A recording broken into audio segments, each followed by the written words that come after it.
What's up, guys? Today we're going to talk about the Sculk sensor. Now, once you have a Sculk sensor, and I'll explain how you can obtain one later in the video, at the end of the video, because it's a bit involved. Once you have one, you can place it down in the world just like normal, and its main job is to detect kinds of sounds. So like if I move around here, you can kind of see that the top kind of like turns on and wiggles around. It will also detect if I jump, it'll detect if I eat food, for example, or place blocks. It'll also detect other mobs. So pretty much any different kinds of sounds will be detected. It'll emit a redstone signal when it detects sound out of any of its faces. This isn't the only type of sensor. There's another one, and the face does matter in this one. But for now, this one will emit redstone from any direction, including below it. And going from below, it's really convenient when you want to waterlog it, which I'll talk about in a second. Now, the signal strength that it emits is dependent on how close the sound is. They have a range of 8 blocks, and I believe the 8 blocks is a circle, so it's a radius and not like a square. So if I'm too far away, I'm not going to activate it at all. Whereas if we get close enough to activate it, we can see that it does activate it, but the signal strength is pretty weak. It's only doing the first 2. Whereas if I get really close and I like jump right next to it, we can see that all of the redstone's on. This can be convenient if you want to detect how close something is to the sensor. If you want it to just activate, though, based on if there's a sound at all and you don't care how close it is, you can also put a repeater next to it, and that'll make the signal strength the same for all of them. So it really just depends on what you're going for there. Now, something that's very useful is the interaction with wool and carpets. So we can kind of see that this like little vibration projectile, it's a little hard to see, but there's like a thing that travels to the sensor. This thing actually has to reach the sensor in order for it to trigger. If I put wool in between the sound and the sensor, we can see that the sensor no longer triggers anymore. If I like do it all the way around, we can see that we're not triggering it, but then I come over here and I start triggering it again. So wool can be a way to kind of muffle the sound coming from one direction or another. And this lets you make like directional little sensors. If I do like this, for example, this will only detect sounds from the front, but it will ignore all the sounds behind. You might need to like go down and up and make a ceiling and stuff like that. But this is the gist. Then carpets have a similar thing where if you walk on carpets, it will no longer listen to your footsteps or jumps. So it kind of muffles your movements there. So this is how you can do it without triggering stuff. This is why in ancient cities, the super secret hidden rooms that may or may not exist have carpets on the bottom. So they don't trigger a bunch of sensors that may or may not also exist.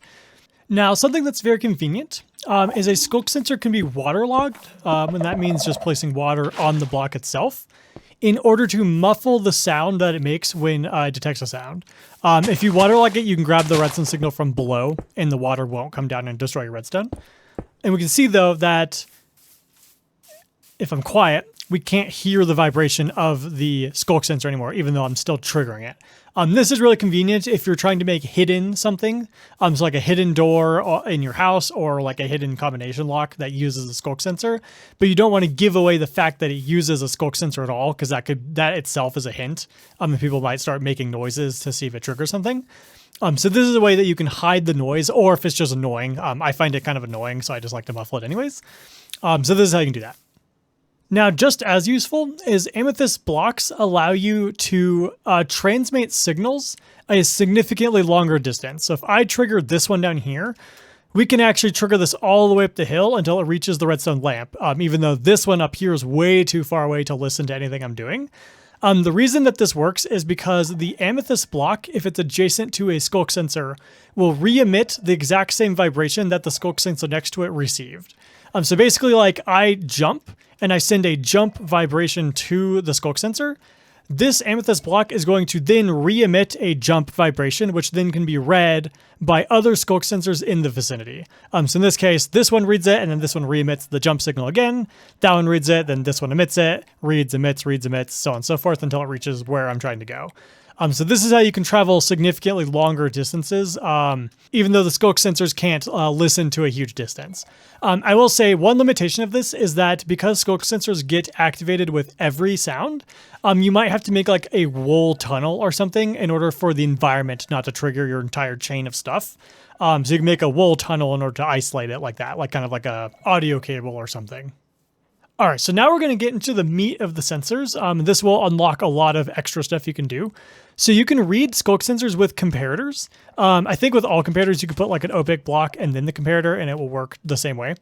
What this does is it will emit a redstone signal strength that is dependent on the type of sound that the sensor heard. So you can see that me walking around corresponds to a signal strength of 1. And unlike just like what the signal it emits, it doesn't matter how close I am. So I can be like far away and it'll still be a signal strength of 1. I can be right next to it and it's still signal strength of 1. Me walking around is signal strength of 1. Jumping, I think, is a signal strength of 2. I don't know what eating is, but probably higher than the number of repeaters I have. No? All right. It's whatever that number is. Me placing a block is pretty high. So this allows you to do stuff when a specific type of sound or sounds were heard. You can also do other stuff if the incorrect type of sound was heard. Like if you're making a trap and you want the player to eat food, but instead they try to break through the door, you can dump a trap door and, catch them in your trap there if they don't do the right thing. Now, the list of the different signal strengths to the sounds I will put up on the screen. It's a mouthful for me to read them all, but I will just put them up here for you to look at your convenience. And these will also become important when we talk about the calibrated Sculk sensor. Now, the calibrated Sculk sensor, you will not find them in the map. You have to craft it using some Amethyst and the Sculk sensor. These work pretty much the same way, except for the fact that they trigger a lot faster. So their pulse length is a lot shorter. Their cooldown's also a lot shorter, so we can see that if I do this, I activate the Amethyst one a lot faster. The Amethyst one also has a much higher range. So if I get really far away, we can see that we can activate this one, but we don't activate this one because we're out of range of this one, but this one is higher range. I believe the radius of this one's 8 and this one's 16, I believe. So it's double the range. Now, the reason I bring this up now is because the fun thing about a calibrated Sculk sensor is if you put a signal strength into this side, so like the little Amethyst side, which is only on one of them, we can actually tune it to a specific sound, and the signal strength you put into it is the same as what gets read out of the comparator. So if I want to tune it to me jumping, that's a signal strength of 2. In order to produce a signal strength, you can use a subtract comparator and then put like 15 signal strength in the back, and then put like 1, 2, 3 in the side, and I think this gives me a signal strength of 2. And then if I get the redstone signal coming out of it, we can see that me walking around is not triggering the calibrated one because I have it tuned to me jumping. I think if I get like on this counts as falling. If I jump, this counts as falling, and this is a signal strength of 2. If I put it on like 15, I don't know what 15 is off the top of my head, but we can see that me walking around or jumping does not actually do anything. Maybe it's placing a block. Nope. Whatever this is tuned to, it's not going to listen to the other one. So this is a way to also only detect and do stuff when there's a specific sound. Now, just like normal Sculk sensors, calibrated Sculk sensors can also be waterlogged, and this will do the same thing. If you need to calibrate it while it's waterlogged like this, because of course you don't want the water to pour out.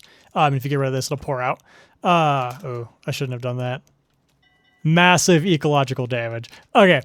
If you need to calibrate it, you go to the side that still has the Amethyst, and you can put the comparator directly into an opaque block, and that'll also work. So just to demonstrate it, we can do the same thing we did, where it's a signal strength of 3 and 1, or opposite, whatever, 13, 15.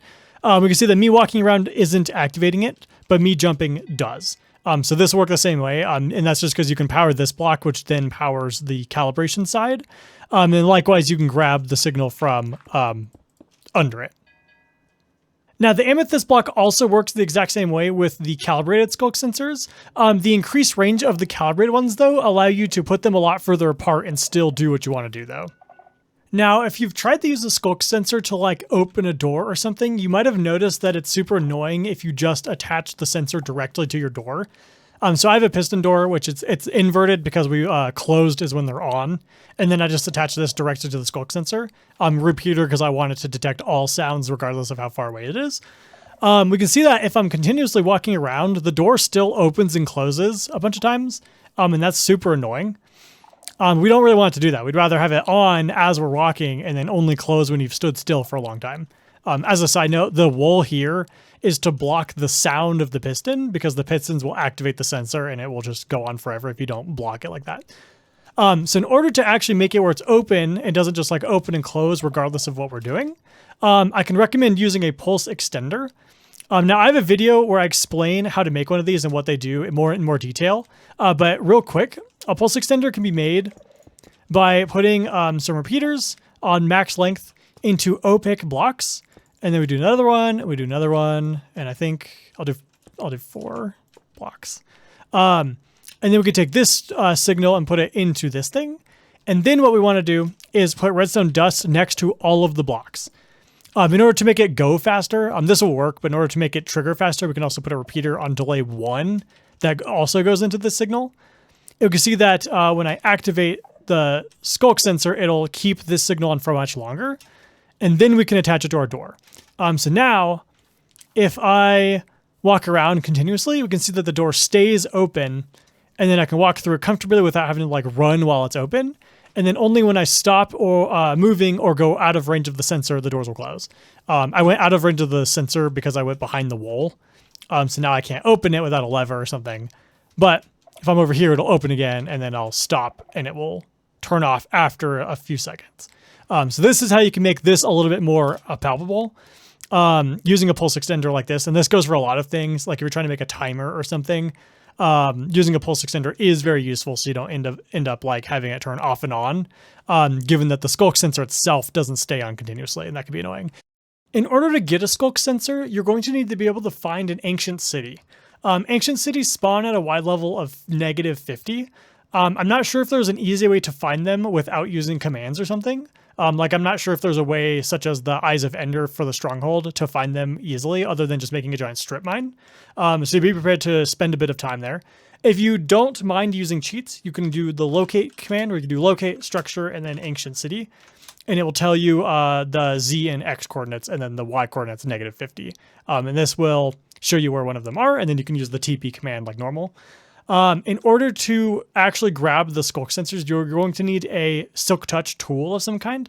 I think hoes work the best, but I usually have a Silk Touch pickaxe laying around, so I'll just bring one of those. And then I can also highly recommend bringing night vision potions, because I don't know about you, but I can't see anything down here at all. But if I drink a night vision potion, all of a sudden I can see everything, and this makes my life a lot easier. I'd also say that if you're like on hardcore or you don't want to set your difficulty to peaceful, to sneak around so you don't trigger any like sensors or Sculk shriekers inadvertently. Because if you start making a bunch of noise, bad things can happen.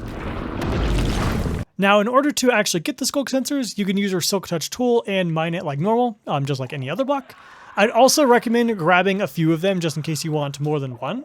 And I'd also recommend grabbing one of these blocks. These are Sculk catalysts. They also require Silk Touch, so make sure you use your Silk Touch on it as well. And these allow you to farm Sculk sensors anywhere you'd like. I'll show you how that works later in the video, but just grab 1 or 2 of them while you're down here because you might as well anyways. And then grab as many Sculk sensors as you'd like. Now, the way the Sculk catalysts work is that you can place them wherever. You can kind of see I was messing with over there. You can place them kind of wherever, and I placed a handful of them, but you really only need 1.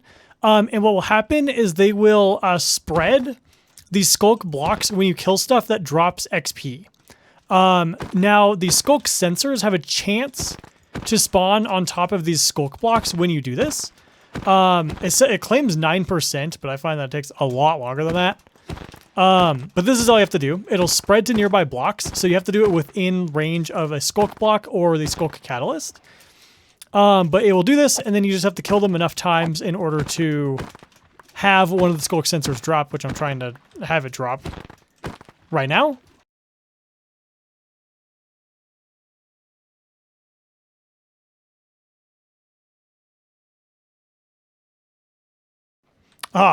We can see that it spawned a Sculk sensor on top of one of these Sculk blocks. So this is a way you can farm Sculk sensors without having to go to the ancient city every time. Alright guys, that'll be it for this video. I hope you have a wonderful day, and I hope to see you next time.